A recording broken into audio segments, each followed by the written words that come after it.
Greetings, ladies and gentlemen, and welcome to our today's analysis.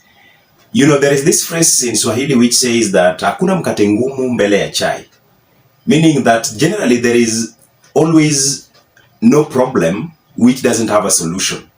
If any problem doesn't have a solution, then definitely it is not a problem in the first place. So I was looking at the reaction of Kimani Ichung'wa. Kwa hivyo nimeambia Kalonzo siku ya Jumanne ajipange. Wednesday ni Jumanne? Jumatano. Siku ya Jumatano ajipange. Therefore, Your Excellency, for avoidance of doubt, we have said, we have agreed. You know, that is very significant, and it sends a very clear message on how every deadlock is going to be handled.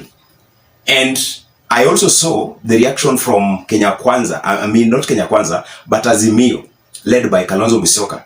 In fact, I have come to realize that perhaps one of the reasons why Azimio made Kalonzo Musyoka to be the head of that delegation that is going to handle matters on the negotiation table, you know, look at the kind of relationship between Kalonzo Musyoka and Kenya Kwanza family.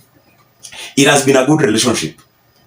And even the moment you hear William Ruto, you know, these lieutenants of William Ruto talking about Kalonzo Musyoka, there is always that kind of soft landing that they always give Kalonzo Musyoka.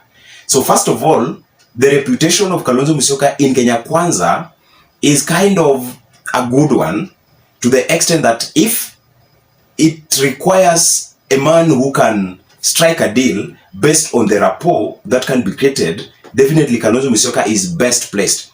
And I also noted that if Azimio took Martha Karua, for instance, that would have been kind of a mess, dead on arrival, because, you know, Martha Karua, just like her name in the political angle is denoted, the Iron Lady, things would be very, you know, hard to deal with. And I now agree that it was very appropriate for Kalonzo Musyoka to be the leader.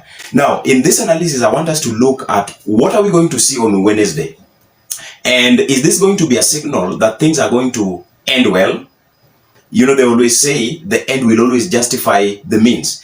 We have seen the means as not being very much encouraging, because you look at the kind of talks that we are seeing from these politicians, they are not encouraging.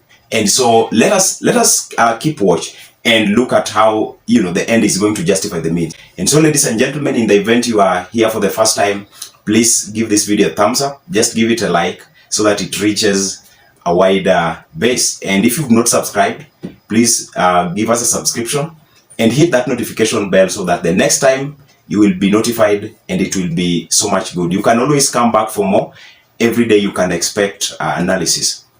Now, first thing, remember when Raila had that tour in Kisii, there is kind of a threat that he made, a warning he made to William Ruto, that time is of essence, and if you are not going to take up matters, you know, with seriousness, then definitely we are giving you an ultimate of 30 days.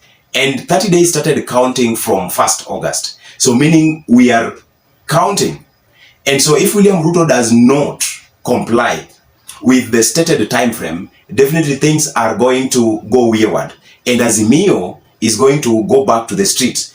I tell you for free that for now, as things stand, now that the court is kind of seeming to be giving William Ruto some kind of ease in terms of how he will be collecting taxes and how he will be seeing the economy running, William Ruto would not want anything to hinder the day's, you know, flow of activities in the economy. The economic perspective of it warrants that right now William Ruto should not anticipate that any of the days of the week is tampered with, you know, messed until businesses don't operate.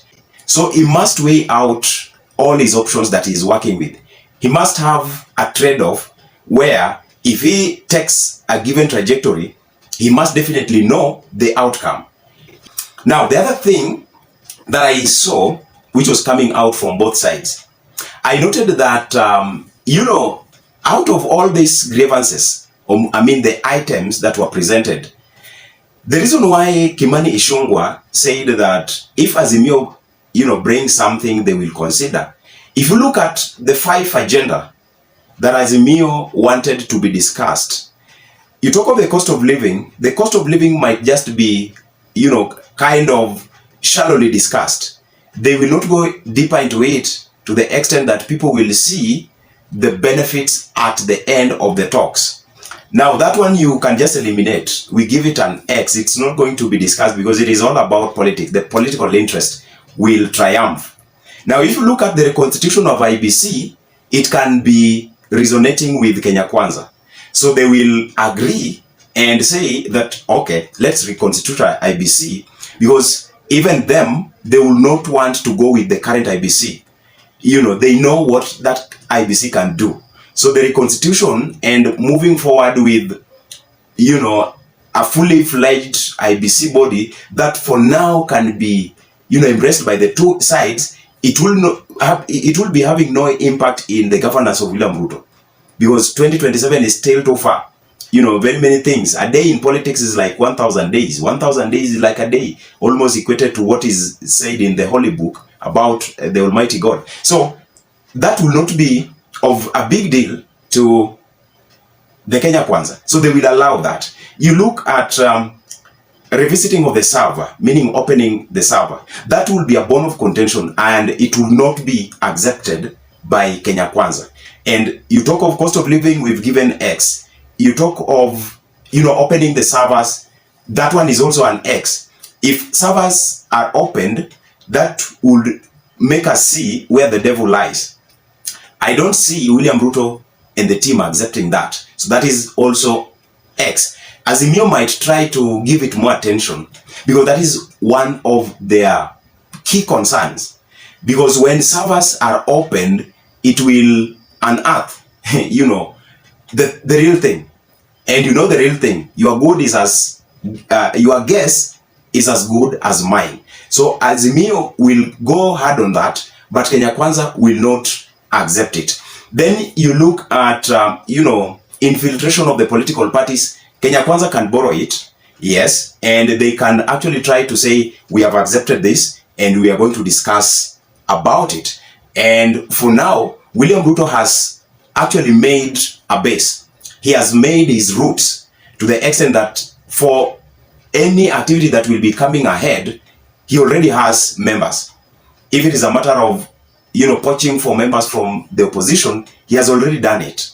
He has good number in parliament that can actually spearhead any agenda that he front. So they will also discuss the infiltration of parties. And I see a situation where Kenya Kwanza is going to be willingly able to agree with Azimio that henceforth we will not be seeing the government poaching the members of the opposition.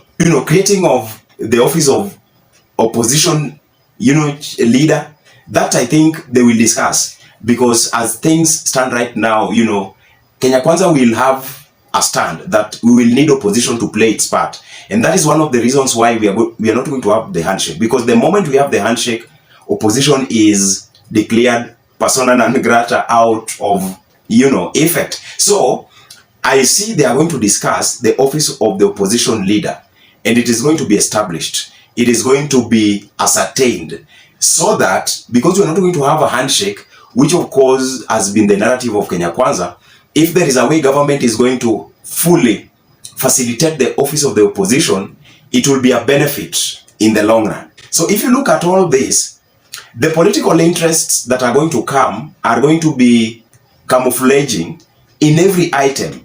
So the moment they tackle one item, political interest must come.